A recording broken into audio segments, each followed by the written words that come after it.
Shalom Bapak Ibu Saudara sekalian. Oke, apa kabar kita hari ini? Luar biasa.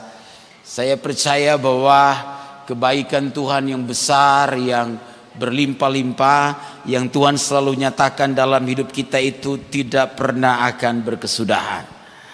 Dalam perjalanan kita bersama dengan Tuhan, tak pernah sedetik pun Tuhan tinggalkan kita. Dalam pelayanan kita bersama dengan Tuhan, tidak pernah juga Tuhan biarkan kita. Kita melewati suka dan duka, kita menuruni sebuah lembah, kita menaiki sebuah bukit, kita mendaki sebuah gunung, kita tahu Tuhan tetap ada di situ. Waktu kita sedang senang, kita sedang sukacita, Tuhan ada di situ. Tapi waktu kita juga kecewa, kita juga diizinkan Tuhan mengalami hal-hal yang gak mengenakan, Tuhan juga ada di situ. Waktu saya dan saudara sehat, karena kita jaga kesehatan kita, kita bertanggung jawab dengan apa yang sudah Tuhan berikan bagi kita, Tuhan ada di situ. Tapi waktu kita diizinkan Tuhan sakit, mungkin juga karena kelalaian kita, mungkin juga karena berbagai faktor yang ada di luar kita, saya percaya Tuhan tetap ada di situ. Karena itu semestinya kita orang percaya memiliki rasa syukur setiap hari dalam hidup kita. Untuk apapun yang Tuhan kerjakan bagi kita.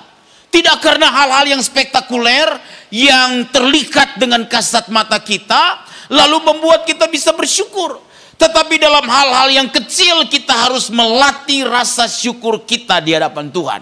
Karena itu pagi ini saya mau bicara tentang ucapan syukur yang sejati. Jadi kalau ada ucapan syukur yang sejati, berarti ada ucapan syukur nggak sejati. Konon katanya kalau ada laki-laki yang sejati, ada laki-laki yang gak sejati. Yang mungkin casingnya terlihat laki-laki, tetapi dalamnya mungkin bukan laki-laki. Jadi itu yang membedakan antara sejati dan tidak sejati. Karena itu kita akan melihat apa kata Alkitab sebenarnya tentang ucapan syukur yang sejati. Mari kita akan melihat Alkitab kita dalam Efesus pasalnya yang pertama. Kita akan melihat ayatnya yang ke-15 sampai ayatnya yang ke-19. Sebentar.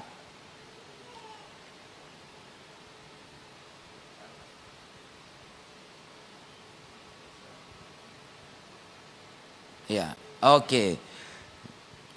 Baik, Bapak Ibu Saudara, mari kita akan baca ayat-ayat ini. Bapak Ibu bisa melihatnya, saya akan menyimaknya, saya akan membacakan untuk kita semua. Oke, saya tes dulu ya.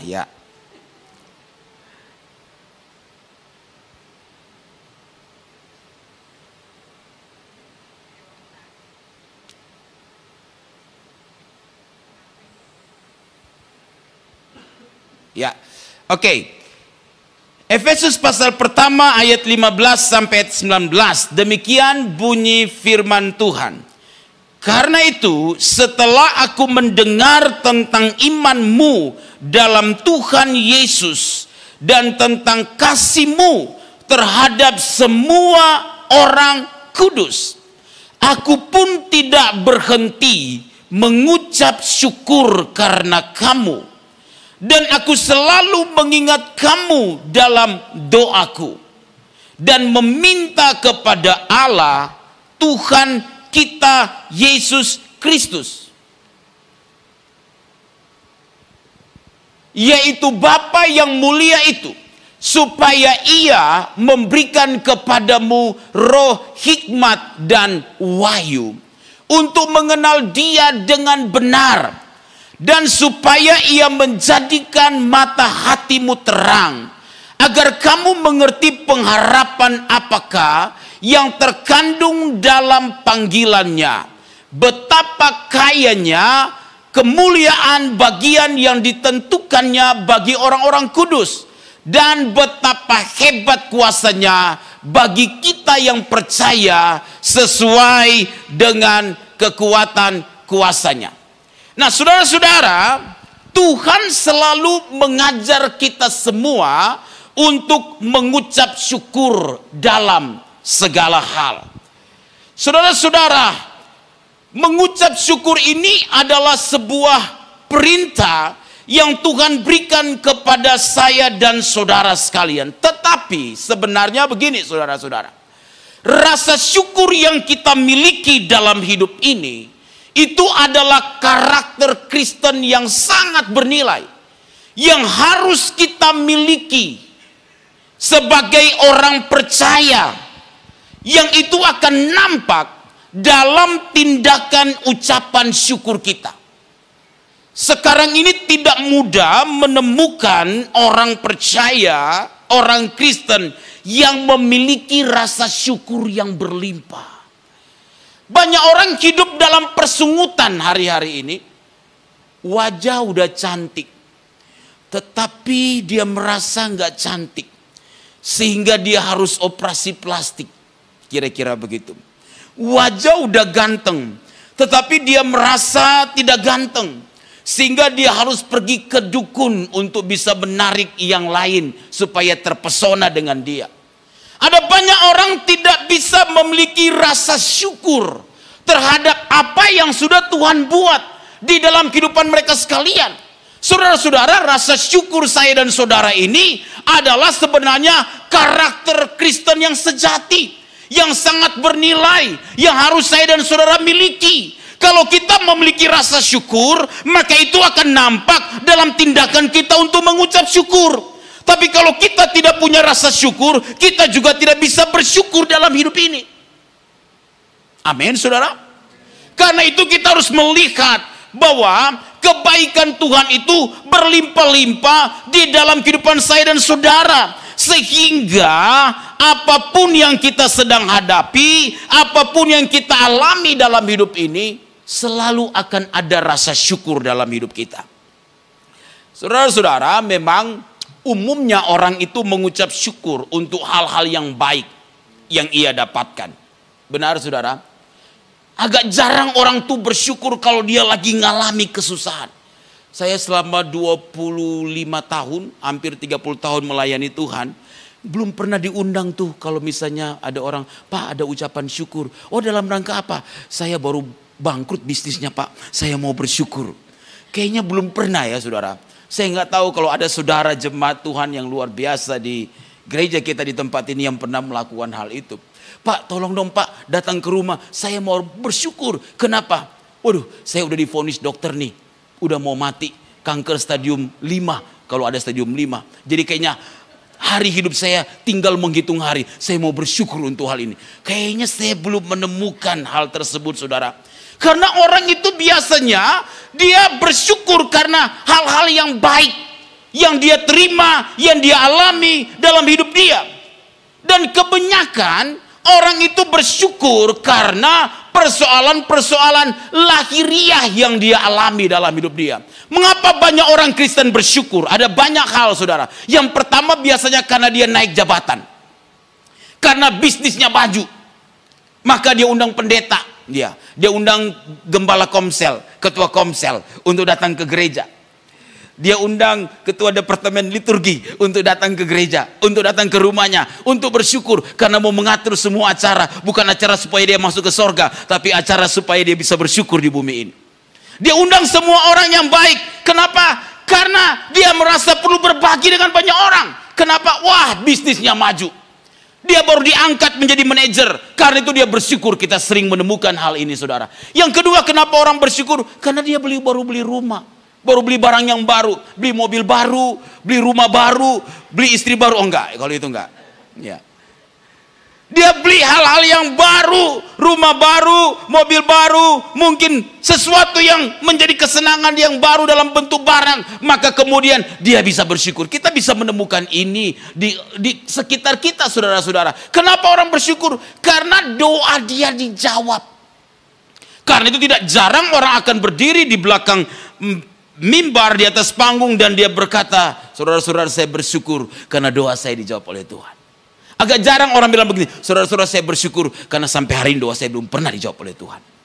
Agak jarang orang Kristen bersaksi demikian. Biasanya karena dia doanya dijawab.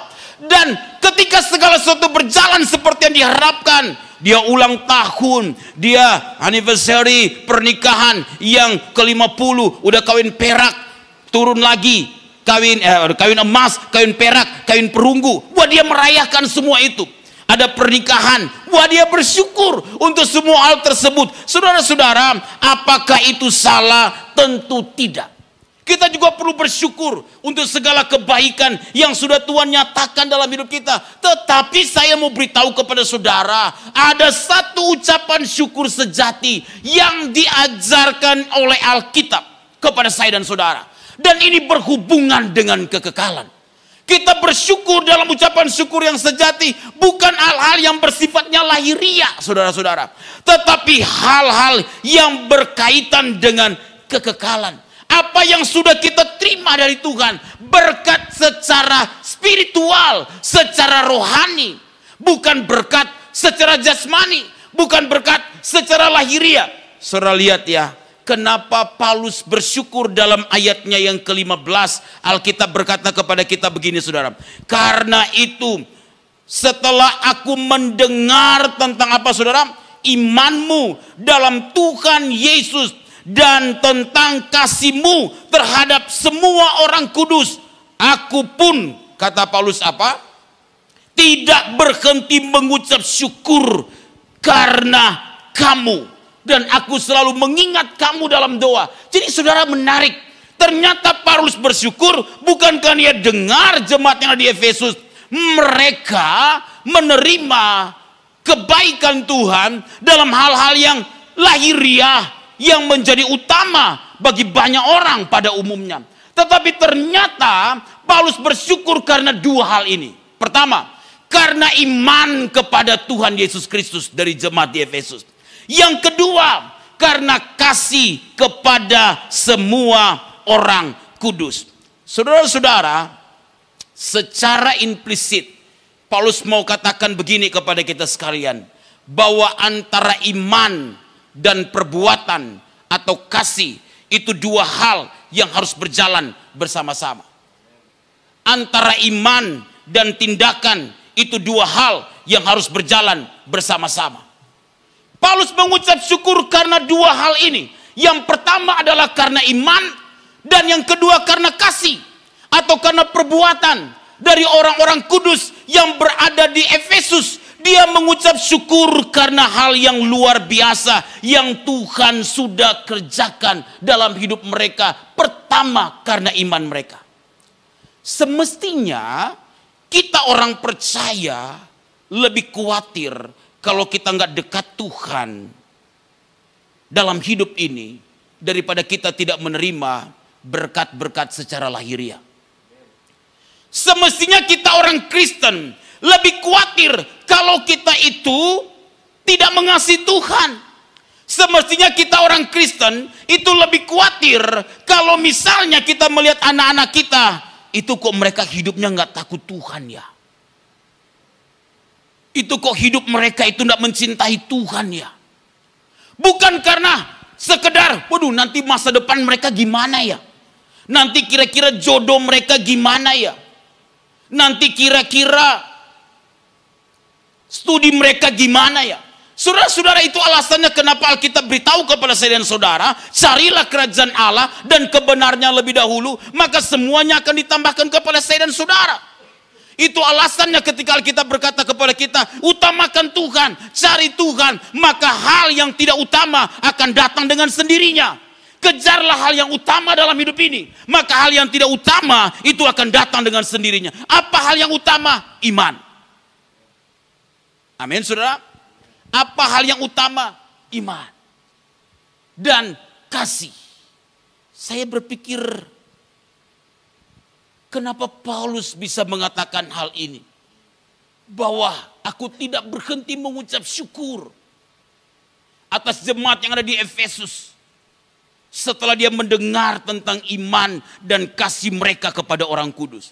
Saudara bisa bayangkan kemudian ada ketua sinode dari gereja kita yang berada di Bandung mungkin ya.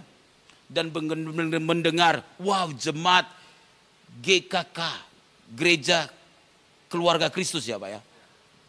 Terkenal karena iman di Pluit ini. Dan yang kedua terkenal karena kasih mereka. Keren bukan? Amin. Bukan sekedar karena kita harus bertumbuh secara kuantitas, tetapi juga secara kualitas iman kita itu terlihat. Itu luar biasa. Apa yang kita wariskan bagi anak cucu kita? Semestinya kalau kita adalah orang tua adalah iman kita. Kita akan sangat merasa kehilangan kalau mereka dulu guru sekolah minggu, setelah menikah berubah bukan menjadi guru sekolah minggu, tapi guru-guru yang lain. Ya, misalnya, maksudnya guru apa Pak? Guru ngaji maksudnya begitu ya. Berubah menjadi guru yang lain. Dulu dia khotbah pelayan di rumah Tuhan, di gereja. Setelah sekian lama berubah saudara-saudara, kesetiaan dia. Iman saya dan saudara itu harus menjadi utama di dalam kehidupan kita sekalian. Lalu kasih, perbuatan, nampak. Jadi saudara, saya selalu percaya bahwa orang yang punya iman yang sejati, dia pasti akan menunjukkan kasihnya kepada orang lain. Sebaliknya tidak mungkin orang lain akan melihat kasih kita kalau kita tak punya iman yang sejati. Karena itu pertanyaannya adalah begini. Bagaimana kita bisa memiliki iman yang sejati dan kasih sebagai dasar ucapan syukur kita yang sejati. Ini yang Alkitab ajarkan kepada kita. Yang pertama saudara-saudara, untuk kita memiliki iman yang sejati dan kasih yang sejati sebagai dasar ucapan syukur kita adalah kita perlu memiliki pengenalan yang benar kepada Tuhan. Saudara-saudara, Efesus 1 ayatnya yang ke-17 itu merupakan doa Paulus yang luar biasa. Dalam ayat 17 Alkitab berkata begini. Dan meminta kepada Allah Tuhan kita Yesus Kristus, yaitu Bapa yang mulia itu, supaya ia memberikan kepadamu roh hikmat dan wahyu untuk mengenal dia dengan benar. Ayat 16 Paulus bilang begini, dan aku selalu mengingat kamu dalam doaku dan meminta supaya kamu, kata Alkitab, mengenal dia dengan benar. Paulus berdoa kepada jemaat di Efesus supaya apa? Supaya mereka bisa mengenal dia dengan benar. Doa syafaat itu penting. Karena itu yang Paulus lakukan. Tapi yang menariknya begini saudara. Isi dari doa Paulus itu adalah perkara yang rohani. Bukan perkara yang jasmani. Kan kadang-kala kita banyak menghabiskan pokok-pokok doa untuk hal yang lahiriah. Tuhan berkati pekerjaan jemaat, Tuhan berkati bisnis mereka, berkati keluarga mereka, berkati anak cucu mereka, cicit, cece, buyut dan seterusnya. Tuhan berkati generasi ketiga, generasi keempat, generasi kelima, bahkan generasi yang lainnya sampai Tuhan datang. Semua kita berdoa untuk hal tersebut. Tentu tidak keliru. Tetapi Paulus berkata di dalam doanya dia mengingat jemaat Efesus dan dia berdoa kepada mereka supaya mereka memiliki pengenalan yang benar akan Allah. Wow, saudara yang dikasihi oleh Tuhan. Ini menarik sekali. Apa yang terlihat dari doa-doa kita? Tuhan biar saya semakin cinta Tuhan. Atau sekedar Tuhan biar saya panjang umur. Saudara, kita pasti panjang umur. Jangan makan B2 terus. Jangan makan kambing terus. Jaga kesehatan juga. Iya kan? Jangan semua kita berkata aku punya iman. Pokoknya apa yang ada di meja itu sudah diberkati oleh Tuhan. Aku selesaikan secara Kristen. Padahal dokter udah bilang hati-hati Pak, lihat umur, jaga kesehatan, kira-kira begitu. Tapi kita berkata dengan iman ku hadapi semua. Kadangkala kita ini kurang berhikmat kan dalam hidup ini. Kadangkala ini kan kita nggak bertanggung jawab kadangkala kan dalam hidup ini saudara-saudara dikasih oleh Tuhan. Tapi Alkitab mengingatkan kepada kita sekalian supaya kita belajar untuk apa? Memiliki pengenalan yang benar akan Tuhan. Jadi kalau kita memiliki pengenalan yang benar akan Tuhan, itu akan bisa membuat rasa syukur kita itu berlimpah-limpah. Kenapa kita sulit bersyukur sih? Karena sejatinya kita nggak kenal Tuhan kita. Kita berpikir dia bisa melakukan hal-hal yang besar semata-mata, hal-hal yang spektakuler. Tapi waktu kita diizinkan mengalami padang gurun, kita diizinkan mengalami badai, kita menggerutu kadangkala kan saudara. Kita kadangkala bersungut-sungut dalam hidup. Katanya dalam hidup ini, katanya ikut Tuhan diberkati, katanya rajin ke gereja diberkati, katanya ikut komsel bertumbuh diberkati. Sampai sekarang bagaimana nih pendeta? Karena fokus kita kepada hal yang lahiriah. Saudara-saudara, mengenal dia dengan benar itu sangat penting dalam hidup kita. Ketika Paulus berkata kepada kita, mengenal dia dengan benar. Apa arti kata mengenal di sini? Mengenal itu dari kata epignosis. Itu artinya yang pertama adalah pengenalan yang benar. Tetapi yang kedua juga adalah pengenalan yang sepenuhnya. Atau yang lebih lengkap. Jadi orang percaya, saya dan saudara, kalau kita ingin bertumbuh, menjadi dewasa, sehingga rasa syukur kita itu berlimpah-limpah, bukan sekedar hal-hal yang spektakuler yang saya sebut tadi, tapi pertama kita harus memiliki pengenalan dulu yang benar akan Tuhan. Pertanyaannya, apakah kita sudah mengenal Tuhan kita dengan benar? Karena adalah penting untuk mendapatkan pengenalan yang benar tentang Tuhan. Supaya kita bisa tahu bahwa Tuhan itu sebenarnya selalu ada dalam hidup kita. Tapi kita tidak hanya memiliki pengenalan yang benar akan Tuhan. Tetapi kita juga perlu memiliki pengenalan yang lebih lengkap atau yang sepenuhnya. Maksudnya gimana? Jadi kalau kita orang Kristen tuh, kita harus belajar, bertumbuh di dalam pengajaran. Kita harus bersedia dimuridkan. Supaya kita bisa jadi dewasa. Kalau enggak kita jadi orang Kristen cemen, saudara-saudara. Dikit-dikit ngambek, dikit-dikit ngambek, dikit-dikit ngambek. Orang Prancis bilang di sana, ta sontong sadiki tapela besar. Ah, ini orang mana? Orang Manado maksudnya, karena saya orang Manado. Jadi maksudnya bagaimana itu artinya Pak Pendeta?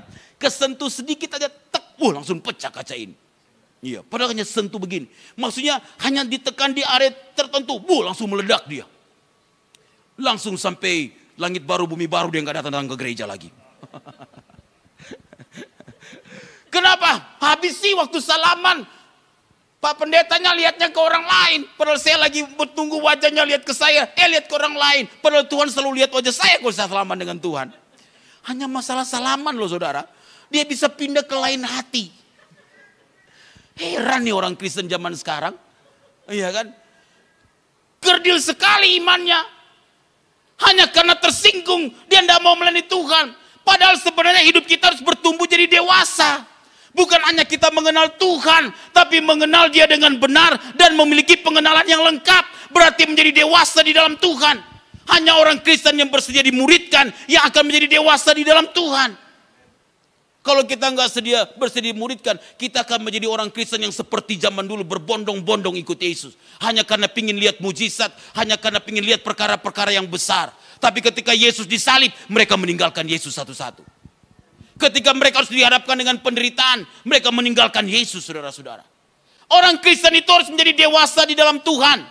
Katakan amin. Jadi kalau itu ada dalam hidup kita sekalian, saudara, maka kita punya rasa syukur yang berlimpah-limpah itu akan nyata di dalam kehidupan kita sekalian. Memang ada banyak kali orang Kristen itu salah pandang ikut Tuhan. Sehingga banyak orang mudah kecewa. Kenapa? Karena orang berpikir kalau ikut Tuhan itu pasti sukses. Ikut Tuhan itu pasti berhasil. Ikut Tuhan tidak pernah gagal. Ikut Tuhan itu selalu akan diberkati. Tidak mungkin akan sakit. Pasti kaya terus. Sampai Tuhan datang. Sehat selalu. Pada satu sisi itu adalah janji Tuhan. Seperti sekeping uang logam. Di sisi yang satu itu memang janji Tuhan. Tapi di sisi yang satu kita diajarkan Tuhan bahwa kalau kita ikut Tuhan, kita harus menyangkal diri dan kemudian memikul salib kita. Jadi kita akan menerima janji Tuhan. Tetapi kita diizinkan oleh Tuhan juga akan mengikuti proses dalam hidup ini. Sehingga kalau toh doa kita belum dijawab oleh Tuhan, tetap setia saja ikut Tuhan. Amin. Kalau toh pergumulan kita masih tetap ada, walaupun Tuhan berjanji bahwa Tuhan tidak pernah akan meninggalkan kita, tetap saja setia untuk melayani Tuhan. Amin. Walaupun ada badai, walaupun ada gelombang, harus kita hadapi dalam hidup ini. Dan kita udah berdoa, berpuasa, tetap saja kita ikut Tuhan dengan sungguh-sungguh. Walaupun itu semua belum dijawab oleh Tuhan, doa dan puasa kita. Walaupun kita udah tumpang tangan kepada istri, mungkin kepada suami, hampir-hampir mau tumpang kaki, tidak ada perubahan. Tetap saja kasihi dia. Jangan bilang sama Tuhan, udah capek Tuhan, udah doa dari dulu, udah dari tahun 70-an, 80-an, 90-an, 2000-an, sampai 2013 tahun ini dia gak berubah. Sekarang terserah Tuhan, mau masuk neraka-neraka, mau masuk surga-surga, mau mati di jalan, ketabrak mobil, terserah Tuhan. Orang udah hopeless. Orang udah kehilangan pengharapan dia di dalam Tuhan. Berharaplah hal-hal yang baik yang Tuhan mau kerjakan dalam kehidupan saya dan saudara. Karena itu kalau kita punya salah pemahaman tentang Tuhan, mudah sekali kita kecewa dalam hidup ini, saudara. Sangat mudah. Karena kecewa itu adalah sebuah gap antara harapan atau ekspektasi dengan kenyataan yang tidak terrealisasi. Jadi waktu kita ikut Tuhan, kita punya cara pandang semuanya baik, semuanya indah, semuanya hal-hal yang mengenakan. Waktu kita ngalami badai, check out kita, saudara. Kita bisa keluar dari jalur. Karena itu miliki pengenalan yang benar akan Tuhan. Supaya apa? Supaya rasa syukur kita itu tetap berlimpah. Apapun. Jadi kalau kita masih bisa bangun pagi hari, Tuhan terima kasih. Masih bisa bangun pagi hari ini. Jangan berkata Tuhan sudah bangun, terus mobil gak datang-datang. Tuhan udah bangun, terus proyek kok gak datang-datang. Ya sudah, bersyukur saja mulai dari hal-hal yang kecil yang Tuhan mau kerjakan dalam hidup saya dan saudara. Amin. Pertanyaannya, bagaimana kita bisa mengenal Allah secara benar dan lengkap kalau begitu? Karena Alkitab berkata kita perlu mengenal Dia. Tapi bagaimana kita bisa mengenal Dia dengan lengkap, dengan benar? Saudara-saudara, kata Alkitab tadi di dalam ayat yang ke-17, Alkitab berkata kepada kita demikian. Yaitu meminta kepada Bapa, kepada Allah Tuhan kita Yesus Kristus, yaitu Bapa yang mulia, supaya Ia memberikan kepadamu roh hikmat dan wahyu. Garis bawahi kata itu, saudara. Roh hikmat dan wahyu untuk mengenal Dia dengan benar. Bagaimana kita bisa mengenal Dia secara benar dan lengkap? Lewat karya Roh Kudus. Jadi Paulus berkata dia berdoa supaya Tuhan memberikan kepada jemaat di Efesus roh hikmat dan wahyu. Siapa roh hikmat dan wahyu itu? Roh Kudus. Roh Kudus itu sudah ada dalam diri kita sebagai orang percaya. Amin. Dia telah berdiam dalam diri kita. Karena kita telah percaya kepada Tuhan. Yang membedakan kita dengan orang yang di luar sana, orang percaya saya dan saudara dengan orang dunia di luar sana adalah karena kita punya Roh Kudus. Mereka punya roh-roh yang lain. Kita punya Roh Kudus. Dan Roh Kudus ini bukan sekedar memberikan kita kekuatan. Menjadi penolong bagi saya dan saudara. Tapi dia bisa mengajar kita. Karena itu saudara, kadang-kala dalam hidup ini ketika kita mengalami hal yang tidak mengenakan, kita berdoa. Kita ditanya ke Roh Kudus, apa yang Roh Kudus mau kita lakukan. Kita bisa berbicara. Dan Roh Kudus itu bisa beritahu kepada kita. Jadi waktu kita dihadapkan kepada pilihan yang sulit. Dan kita harus memutuskan itu. Sementara kita mungkin sulit untuk memahaminya. Kita tanya Roh Kudus apa yang saya harus kerjakan. Waktu kita mau marah terhadap seseorang. Kita berdoa, Roh Kudus apa yang Roh Kudus mau. Roh Kudus apa yang Roh Kudus inginkan. Untuk saya merespon situasi ini terhadap orang itu. Lalu ada orang yang bilang begini, waktu saya berdoa Pak, Roh Kudus bilang tampar orang itu. Maka saya tampar orang itu. Saya pikir Roh Kudus gak kayak gitu. Dia roh yang lemah lembut. Waktu saya berdoa Pak, Roh Kudus bilang, pokoknya maki-maki orang itu. Saya pikir Roh Kudus gak kayak gitu. Dia roh kebenaran. Dia akan mengajarkan kita hal yang benar. Jadi bagaimana kita bisa menerima pengenalan yang benar, lengkap lewat Roh Kudus yang ada dalam diri saya dan saudara.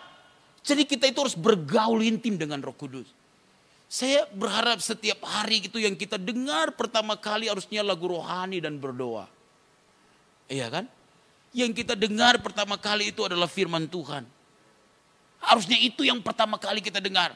Karena itu yang membawa kita kepada keintiman dengan Tuhan. Saudara-saudari kasih oleh Tuhan. Itulah yang akan menolong saya dan saudara untuk kita bisa memiliki pengenalan yang benar dan lengkap tentang Tuhan. Yang kedua, saudara-saudara, kalau begitu, bagaimana kita bisa memiliki iman dan kasih sebagai dasar ucapan syukur yang sejati? Yang kedua, kita perlu memahami pengharapan apa dalam panggilan kita. Saudara lihat ya, di dalam ayatnya yang ke-18, Alkitab berkata kepada kita begini.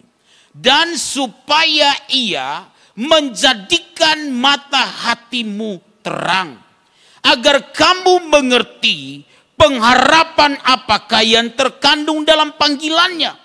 Betapa kayanya kemuliaan bagian yang ditentukannya bagi orang-orang kudus, dan betapa hebat kuasanya bagi kita yang percaya sesuai dengan kekuatan kuasanya. Jadi yang kedua, saudara-saudara, bagaimana kita bisa memiliki iman dan kasih sebagai dasar ucapan syukur yang sejati. Yang kedua, kita perlu memahami pengharapan dari panggilan kita. Saudara-saudara, pengharapan akan panggilan kita itu dimulai ketika kita menerima keselamatan. Ketika kita percaya. Karena itu begini saudara-saudara. Apa sih yang membuat kita bisa bersyukur, rasa syukur berlimpah-limpah? Karena kita udah diselamatkan oleh Tuhan. Amin. Itu yang paling utama. Saudara-saudara, kalau Tuhan Yesus tidak mati di kayu salib bagi kita, kalau kita tidak percaya kepada Dia, menerima Dia sebagai Tuhan Juru Selamat pribadi, hidup kita akan berakhir di neraka yang kekal, saudara. Dan kita akan menerima penghukuman selama-lamanya dalam neraka yang kekal, di api yang menyala-nyala. Tapi waktu saya dan saudara telah percaya menerima Yesus sebagai Tuhan dan Juru Selamat pribadi, panggilan kita diselamatkan, maka saudara-saudara, itulah yang membuat saya dan saudara bisa selalu bersyukur dalam hidup ini. Amin. Itu yang membuat saya dan saudara berkata, Tuhan terima kasih. Aku tidak punya banyak uang. Aku tidak punya banyak harta. Tidak seperti mungkin yang lain di luar sana. Tapi aku punya Yesus yang sudah menyelamatkanku. Itu yang membuat kita bersyukur. Aku sih tampangnya begini. Ya memang ya potonganku begini. Tidak lebih baik dibandingkan yang lain. Tapi aku punya Yesus yang sudah selamatkanku. Itu yang membuat rasa syukur kita itu bisa berlimpah-limpah. Yang kita nyatakan di dalam perbuatan-perbuatan ucapan syukur. Tindakan kasih yang kita tunjukkan kepada orang lain. Karena kita udah diselamatkan, maka kita mau setia beribadah. Karena kita udah diselamatkan, maka kita mau melayani Tuhan. Kita beribadah bukan supaya selamat. Kita melayani bukan supaya diselamatkan. Karena saya dan saudara sudah diselamatkan, maka kita mau tetap setia datang bersekutu. Karena saya dan saudara sudah diselamatkan, kita akan giat melayani Tuhan. Kita akan mendukung pekerjaan Tuhan dengan apa yang sudah Tuhan berikan bagi kita. Dengan semua potensi, dengan semua talenta, bahkan semua yang kita miliki. Kita mau mendukung semuanya untuk kemajuan pekerjaan Tuhan. Kenapa saudara? Karena kita ini udah diselamatkan oleh Tuhan. Saudara-saudara dikasih oleh Tuhan. Ketika kita berkata tentang pengharapan yang harus kita pahami. Apa isi pengharapan itu saudara-saudara? Di ayat 18 dan ayatnya yang ke-19. Isi pengharapan kita adalah begini. Yang pertama, betapa kayanya kemuliaan yang Tuhan sediakan bagi orang-orang kudus. Betapa hebat kuasanya bagi kita yang percaya. Saudara-saudara, kata Alkitab, betapa kayanya kemuliaan yang Tuhan siapkan bagi kita orang kudus. Saudara, ini berkaitan dengan kekekalan. Kemuliaan yang Tuhan sediakan bagi kita dalam kekekalan tidak sebanding dengan apa yang dimiliki oleh orang dunia ini. Saudara tahu, di langit baru, bumi yang baru, di mana saya dan saudara akan berdiam, nanti ada sebuah kota Yerusalem baru yang akan turun dari sorga di situ. Wow, saudara tahu jalannya itu terbuat dari emas, dari permata, dari batu yaspis, dan berbagai kemilauan yang tidak bisa dilukiskan oleh dunia ini. Mungkin kita tidak punya persediaan banyak emas di rumah kita. Kalung pun emas terlihat dari luar, tapi dalamnya imitasi. Supaya terlihat saja. Saya beritahu kepada mahasiswa di kampus, kamu punya kalung emas ya? Oh iya, Bapak jangan begitu. Itu mengkilat sekali. Saya candain dia, wah kamu harus tambahkan itu. Untuk kita rencana mau pindah kampus. Dia bilang, jangan begitu Pak, ini imitasi. Terlihat dari luar saja kelihatan emas. Wah, ternyata banyak anak mahasiswa kami di asrama, memang mereka beasiswa, pakai kalung yang terlihat emas, tapi imitasi katanya begitu. Di surga, kita melebihi itu semua saudara. Betapa kayanya kemuliaan Tuhan yang disediakan bagi kita. Ada mahkota yang Tuhan siapkan bagi saya dan saudara. Kita ini akan ketemu muka dengan muka dengan Yesus saudara. Jadi kalau di dunia ini masih ada air mata, di dunia ini ada penderitaan, di dunia ini kita ada kesusahan, kita mengalami proses, nggak apa-apa.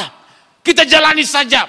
Kita tetap setia ikut Tuhan. Kita udah belajar setia ikut Tuhan, belajar menemani Tuhan dengan setia. Masih kemudian kita ngalami hal-hal yang gak mengenakan, diperlakukan dengan cara tidak adil, dengan respek yang keliru, nggak apa-apa. Kita setia, kita tetap bertahan, kita tetap pikul salib kita. Karena kita tahu dalam kemuliaan Tuhan siapkan betapa kayanya kemuliaan. Ada mahkota yang Tuhan akan siapkan bagi saya dan saudara di kekekalan nanti. Bisa jadi kita orang-orang yang biasa. Kita akan memerintah bersama dengan Yesus di dalam kekekalan. Mulai dari kerajaan 1000 tahun sampai di langit baru dan bumi baru. Karena kesetiaan kita. Kita nggak jadi gubernur, nggak jadi presiden, nggak apa-apa. Tapi di kekekalan kalau kita setia, kita akan memerintah bersama dengan Tuhan. Betapa hebat kuasanya yang Tuhan siapkan bagi saya dan saudara. Kehebatan kuasa Tuhan yang nyata bagi saya dan saudara itu tersedia.